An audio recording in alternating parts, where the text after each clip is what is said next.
خواتین و حضرات السلام علیکم، میرا نام تاثیر ملک ہے اور آپ مجھے تاثیر ملک آفیشیل پہ سن رہے ہیں۔ ٹاپکس آف ڈسکشن آپ نے تھمبنیل کے اندر ملاحظہ کیے ہوں گے۔ قبل اس کے کہ میں اپنی گفتگو کو آگے بڑھاؤں، آپ سب سے گزارش ہے، خصوصاً بالخصوص جو نئے لوگ میرے ساتھ اس چینل پہ جڑ رہے ہیں، خواتین و حضرات اگر آپ چاہیں تو اس چینل کو لائک کر سکتے ہیں، سبسکرائب بھی کر سکتے ہیں، اور گھنٹی کا بٹن اگر آپ دبانا چاہیں تو دبا دیں تاکہ آنے والی تمام تر اپڈیٹس آپ کو ٹائم سے ملتی رہیں۔ اب ہم آتے ہیں اپنے ٹاپک آف ڈسکشن کی طرف۔ صنم جاوید اور عالیہ حمزہ، وفاق کے پیکر، وفاق کا دوسرا نام، اور عمران خان صاحب کے ساتھ جو لائلٹی، جو کمٹمنٹ اور جو لیگیسی انہوں نے شو کی، بڑے بڑے مچ ڈنڈے، بڑے بڑے مرد، بڑے بڑے ترم خیل، جو اپنے آپ کو جو ہے وہ خان صاحب کی پارٹی کا دل دادا کہتے تھے، اپنے آپ کو جمہوریت کا چیمپئن کہتے تھے اور وفادار کہتے تھے، جہاں سارے لوگ چھوڑ گئے وہاں پر صنم جاوید اور عالیہ حمزہ نے ثابت کیا، اور قید خانے میں اپنے آپ کو لے جا کر اور خوش اسلوبی سے قید خانے کی سلاخوں کو اپنے سینے کے ساتھ لگا کر یہ ثابت کیا کہ اگر کمٹمنٹ اور ڈیڈیکیشن آپ کے اندر بھر جائے تو پھر دنیا میں کوئی مائی کا لال آپ کے جذبے کو، آپ کے حوصلے کو، آپ کو شکست نہیں دے سکتا۔ یہ ثابت کیا خواتین و حضرات صنم جاوید صاحبہ نے اور عالیہ حمزہ صاحبہ نے۔ اور کل جب عالیہ حمزہ صاحبہ کو اور صنم جاوید صاحبہ کو جو ضمانت ملی، اس کے بعد مطلب دل سے میرا ایک خیال تھا کہ شاید جو ہے ان کو فردر کسی اور مقدمے کے اندر جو ہے وہ گرفتار نہیں کیا جائے گا، لیکن بظاہر یہ ثابت ہوتا ہے کہ اس موجودہ حکومت کے پاس، یہ جو پی ڈی ایم 2 سرکار ہے، اس کے پاس 9 مئی کا جو بیانیہ ہے، اس پر کھیلنے کے علاوہ اور کوئی ان کے پاس کوئی اور دوسری چیز نہیں ہے۔ 9 مئی کے اوپر یہ سیاست کر رہے ہیں، ان کے پاس 9 مئی کے بیانیے کے علاوہ اور کچھ بھی نہیں ہے۔ اور 9 مئی یقیناً ایک پاکستان کے لیے ایک دل خراش واقعہ تھا، ایسے واقعات کو نہیں ہونا چاہیے، اور جو لوگ واقعاً اس پورے گھناؤنے جرم کے اندر ملوث ہیں ان کو کٹہرے میں لا کھڑا کرنا چاہیے اور ان کو سزا دینی چاہیے، تاکہ یہ لوگ دوبارہ جو ہے ملک پاکستان کی سلامتی کے لیے خطرہ نہ بنے، یہ لوگ اداروں کے اوپر حملہ نہ کریں، اور ان کو کڑی سے کڑی سزا، قانون کے مطابق جو ان کی سزا بنتی ہے وہ ان کو سزا دینی چاہیے۔ لیکن اس کا ہرگز مطلب یہ نہیں ہے کہ آپ 9 مئی کے آڑ کے اندر آ کر آپ جو ہے وہ لوگوں کو ایک مقدمے میں بری ہونے کے بعد دوسرے مقدمے کے اندر آپ گرفتار کر لیں۔ اب ہوا کیا ہے کہ صنم جاوید صاحبہ اور عالیہ حمزہ صاحبہ کو جب کل رہائی ملی، ضمانت پر رہائی ملی، اس کے بعد اس پی ڈی ایم سرکار نے جو ہے فوراً سے جو ہے وہ میاں والی کے اندر، مطلب you would be very strange, مطلب یہ ایک انتہائی مضحکہ خیز بات ہے کہ مقدمہ درج کیا گیا میاں والی کے اندر کہ انہوں نے جو ہے وہ لوگوں کو جو ہے میاں والی کے اندر توڑ پھوڑ کروائی، اور وہاں پر توڑ پھوڑ کروانے میں جو ہے یہ دونوں خواتین جو ہیں یہ ملوث ہیں۔ تو مطلب اس سے مضحکہ خیز بات ہو نہیں سکتی۔ نظام پورا جو ان 2 خواتین کو سزا دینے کی وجہ سے جو ننگا ہو رہا ہے، یہ آپ سب جان رہے ہیں، آپ سب دیکھ رہے ہیں۔ مطلب اس سے زیادہ شرمناک بات کیا ہو سکتی ہے کہ یہ دونوں خواتین ہیں اور کسی کی بیٹیاں ہیں، یہ بھی کسی کی مائیں ہوں گی، کسی کی بہنیں ہوں گی، یقیناً ہم سب کی بہنیں ہیں، اور نظام جس ڈھائی کے ساتھ، جس دیدہ دلیری کے ساتھ ان کے ساتھ شرمناک بیہیو کر رہا ہے، یہ جو بیہیو ہے یہ پی ڈی ایم سرکار کو کے کھاتے میں جائے گا، اور ان کے اکاؤنٹ میں یہ ایک چارج سمجھا جائے گا۔ خصوصاً شریف خاندان کا اگر آپ ٹریک ریکارڈ دیکھتے ہیں تو ان کا شیوہ ہے کہ یہ عورت ذات سے ہمیشہ الجھتے رہے ہیں، عورت ذات کے اوپر یہ جو بیان بازی کرتے رہے ہیں۔ آپ بے نظیر صاحبہ کے ساتھ دیکھیں، نواز شریف صاحب کیا کیا جملے ان کے بارے میں نہیں بولتے رہے، اگرچہ بلاول بھٹو صاحب یہ تمام تر چیزیں بھول کے دوبارہ ان کی جھولی میں جا کر بیٹھ گئے اور اپنا ووٹ جو ہے وہ شہباز شریف صاحب کے کھاتے میں ڈال کر ان کو وزیر اعظم بنا دیا گیا۔ خواجہ آصف صاحب نے شیریں مزاری کے بارے میں جو کلمات ادا کیے اب سب جانتے ہیں، اور ان کا پورا ایک وتیرہ ہے کہ یہ عورت کے اگینسٹ کیسے جاتے ہیں اور عورت کے ساتھ یہ کس طریقے سے دائیں بائیں آتے ہیں اور ان کو سیاست کے طور پر استعمال کرتے ہیں۔ اچھا، اب نواز شریف صاحب جو الیکشن جیتے، قائد محترم، ہمارے معزز قائد جناب میاں محمد نواز شریف صاحب جو قائد محترم پاکستان مسلم لیگ نون ہے، جس شخصیت کے اگینسٹ الیکشن لڑے وہ بھی ایک عورت ہیں، جی ہاں، اور ان کا نام ہے ڈاکٹر یاسمین راشد صاحبہ، اور 77 ایئرز ان کی ایج ہے، اور وہ کینسر پیشنٹ ہیں، کینسر سروائیور ہیں، ابھی وہ مختلف بیماریوں کے ساتھ وہ فائٹ کر رہی ہیں. وہ گراؤنڈ پر موجود نہیں تھی لیکن اس کے باوجود بدترین شکست کھائی. فارم 45 کے مطابق قائد نون لیگ نواز شریف صاحب جو ہے وہ شکست کھا چکے ہیں ڈاکٹر یاسمین راشد صاحبہ کے اگینسٹ. ہم شہباز شریف صاحب کی بات کرتے ہیں تو انہوں نے عالیہ حمزہ کے اگینسٹ انہوں نے الیکشن لڑا. عالیہ حمزہ جیل میں تھی. حمزہ شہباز شریف صاحب جو ہے وہ تمام تر حکومتی مشینری کی سپورٹ کے باوجود، پورے نظام کے سپورٹ کے باوجود حمزہ شہباز شریف صاحب جو ہے وہ الیکشن ہار چکے ہیں. شہباز شریف صاحب کی ہم بات کرتے ہیں،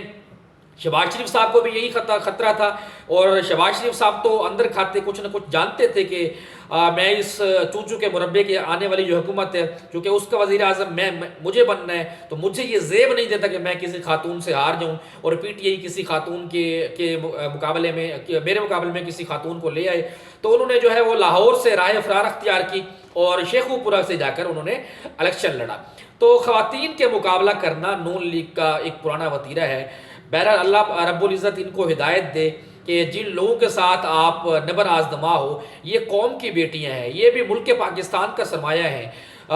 فرق یہ ہے کہ یہ اس وقت آپ کی حکومتی جماعت میں نہیں ہے، ان کا موقف آپ کے اگینسٹ ہے، یہ آپ کے اگینسٹ بات کرتے ہیں، ان کے سپورٹ آپ کے حق میں نہیں ہے، اور یہ آپ کے مخالف پارٹی میں کھڑے ہوئے ہیں. اور جب شہباز شریف صاحب نے حلف اٹھایا تو حلف کے اندر شہباز شریف صاحب نے کوئی روڈ میپ نہیں دیا، اور پہلی تقریر کے اندر دوبارہ جو ہے انہوں نے 9 مئی کا راگ الاپا جیسے کہ وہ الاپتے رہے ہیں. اور تو اس حکومت کے پاس اور کوئی بیانیہ نہیں ہے، اس حکومت کے پاس 9 مئی کے نام پر سیاست کرنے کے علاوہ ان کے پاس اور کچھ بھی نہیں ہے. یہ پچھلے 18 مہینوں میں انہوں نے پاکستان کا بیڑا غرق کیا. نہ ان کا فوکس اکانومی ہے، نہ ان کا فوکس خارجہ پالیسی ہے، نہ ان کا فوکس جو ہے وہ لا اینڈ آرڈر ہے، نہ ان کا جو فوکس ہے وہ پاکستان کی داخلہ خارجہ پالیسی ہے. یہ اس وقت اپنے اپوننٹس کو جو ہے وہ سزائیں دلوانے اور 9 مئی کے بیانیے پر بات کرنے کے علاوہ ان کی جھولی کے اندر خواتین و حضرات اب تک کچھ بھی نظر نہیں آتا. جبکہ خواتین و حضرات اب ہم آتے ہیں اپنے دوسرے ٹاپک آف ڈسکشن کی طرف. جو 6 معزز جج صاحبان نے جو supreme judicial council of Pakistan کو خط لکھا کہ ان کے کام کے اندر ملکی ادارے جو ہے وہ مداخلت کر رہے ہیں اور ان کو آزادانہ طور پر جو ہے وہ کام نہیں کرنے کے لیے دیا جا رہا ہے. اب اس خط کے اندر ایک اہم جو انہوں نے نوٹ لکھا، یہ ایک سیریس ایلیگیشن جو ہے وہ اسٹیٹ کے اوپر بھی لگایا گیا، اور وہ ایلیگیشن یہ تھا کہ جو ایگزیکٹو ہے وہ ہمارے کام کے اندر مداخلت کر رہی ہے. اب ایگزیکٹو سے کیا مراد ہے؟ ایگزیکٹو سے مراد ہے وزیر اعظم پاکستان اور ان کے انڈر کام کرنے والی ساری ہیرارکی، ان کے انڈر کام کرنے والی ساری مشینری. اب قاضی فائز عیسیٰ صاحب نے ملاقات کی جناب ہمارے وزیر اعظم پاکستان شہباز شریف صاحب سے. تو اس پورے سینارو کے اندر جو بیانیہ دیا گیا، وہ بیانیہ یہ دیا گیا کہ دونوں رہنماؤں نے آپس میں مل کر یہ طے کیا کہ ایک رکنی کمیشن تشکیل دیا جائے گا، ایک فرد پر کسی ریٹائرڈ جج پر مبنی ایک کمیشن تشکیل دیا جائے گا جو کہ اس تمام تر معاملات کی جو ہے وہ چھان بین کرے گا اور اس کی تحقیقات کرے گا. مطلب اب جس بندے کے پر الزام ہے، مطلب اس پورے سسٹم، اس پورے یہ جو تحریر ہے اس کے اندر الزام ایگزیکٹو پر ہے، اور ایگزیکٹو کو ہیڈ کون کر رہا ہے؟ شہباز شریف صاحب. اور شہباز شریف صاحب ہی جناب اس سارے میٹر کی انکوائری کروائیں گے. کمال ڈیسیژن ہے جناب قاضی فائز عیسیٰ صاحب کا. بہرحال قاضی فائز عیسیٰ صاحب کا جو ٹلڈ ہے وہ ہمیشہ حکومتی دھڑوں کی طرف رہا ہے، اور قاضی فائز عیسیٰ صاحب کی یہ جو اقدام ہے اس کو پاکستان تحریک انصاف نے جو ہے وہ ریجیکٹ کر دیا ہے. اور اس کا ریجیکٹ کرنا معنی خیز ہے. وہ معنی خیز اس وجہ سے ہے کہ قاضی فائز عیسیٰ صاحب نے مختلف جگہوں پر پاکستان تحریک انصاف کو جو نقصان پہنچایا ہے، اس نقصان کی وجہ سے پاکستان تحریک انصاف کہہ سکتے ہیں کہ کسی حد تک جو ہے وہ حکومت میں نہ آنا پاکستان تحریک انصاف کا، اس کے جو پیچھے اسباب ہے وہ قاضی فائز عیسیٰ صاحب کے فیصلے بھی ہیں. اب قاضی فائز عیسیٰ صاحب کا پاکستان تحریک انصاف کے اگینسٹ جو فیصلہ ہے، جو بلہ چھینا گیا، کس کے فیور میں گیا، کون بینیفیشری تھا، اب سب جانتے ہیں. نقصان کس کو ہوا اب جانتے ہیں. آروز کا میٹر دیکھ لیں. پاکستان تحریک انصاف درخواست دے کر گئی ہائی کورٹ کے اندر، لاہور ہائی کورٹ کے اندر، اور جا کر یہ درخواست دی کہ اگر آپ انڈیپینڈنٹ آروز رکھنا چاہتے ہیں تو عدلیہ سے جو ہے وہ آروز لیے جائیں. لیکن اس فیصلے کو سیٹ اسائیڈ کیا کس بندے نے؟ قاضی فائز عیسیٰ صاحب نے، بسط احترام وہ اس وقت چیف جسٹس آف پاکستان ہیں، ان کا فیصلہ ماننا ہم سب پر لازم و ملزوم ہے، لیکن فیصلے سے ہم جو ہے وہ تنقید کر سکتے ہیں، اور اس فیصلے کے جو اثرات بعد میں رونما ہوئے، آروز نے جو گندا کھیل کھیلا، جو ڈرٹی گیم کھیلی، وہ آپ سب جانتے ہیں۔ اس کے علاوہ لیول پلینگ فیلڈ کے معاملے پر جو پاکستان تحریک انصاف بار بار قاضی فائز عیسیٰ صاحب کو جو کہہ رہی تھی کہ آپ ہمیں لیول فیلڈ دلوائیں، اور being chief justice of Pakistan یہ آپ کا رائٹ ہے کہ آپ پاکستان کے اندر ہونے والی جو انسانی حقوق کی خلاف ورزیاں ہیں، اور ایک مخصوص سیاسی جماعت کو دیوار کے ساتھ لگایا جا رہا ہے، اور اس کے کارکنان کو اٹھایا جا رہا ہے، اس کی لیڈرشپ کو ہراساں کیا جا رہا ہے، تو آپ ہمیں انصاف لے کے دیں۔ تو قاضی صاحب نے لیول پلینگ فیلڈ کے اندر پاکستان تحریک انصاف کے ساتھ جو کچھ کیا وہ بھی آپ سب جانتے ہیں۔ تو قاضی فائز عیسیٰ صاحب کے تمام تر اقدامات کے جو بینیفیشری رہے ہیں وہ جناب یہ حکومت وقت ہے، وہ شہباز شریف صاحب ہیں، اور یہ جو اس مبینہ مداخلت کی جو بات کی گئی ہے اس پورے آسپیکٹ کے اندر، جو خط لکھا ہے معزز 6 جج صاحبان نے، اس کے اندر جو بھی معاملات اٹھائے گئے ہیں اس کی بھی بینیفیشری موجودہ حکومت ہے۔ تو یہ کیسے ہو سکتا ہے کہ جو لوگ اس پورے نظام کے، اس پوری سسٹم کے بینیفیشری ہوں، جنہوں نے اس پوری مداخلت کا فائدہ اٹھایا ہو، وہی لوگ جو ہے وہ اس کی تحقیقات کروائیں؟ فیصلہ آپ پہ چھوڑتے ہیں۔ تو پاکستان تحریک انصاف نے جو ہے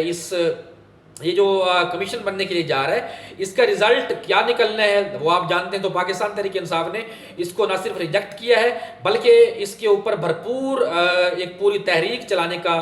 فیصلہ کیا ہے۔ اس میں جو ہے کوارڈینیٹ کیا جائے گا مختلف ججز کے ساتھ، مختلف بار کونسلز کے ساتھ، اور پورا ایک بیانیہ بلڈ کیا جائے گا تاکہ کاؤنٹر نیریٹیو کے طور پر جو ہے اپنا ایک بیانیہ بلڈ کیا جائے۔ تو لیٹس سی آنے والے دنوں کے اندر کیا ہوتا ہے، جو بھی فردر اپڈیٹس آتی ہیں ان سے آپ کو آگاہ کرتے رہیں گے۔ تھینک یو ویری مچ، اپنا بہت سارا خیال رکھیے گا، جزاک اللہ۔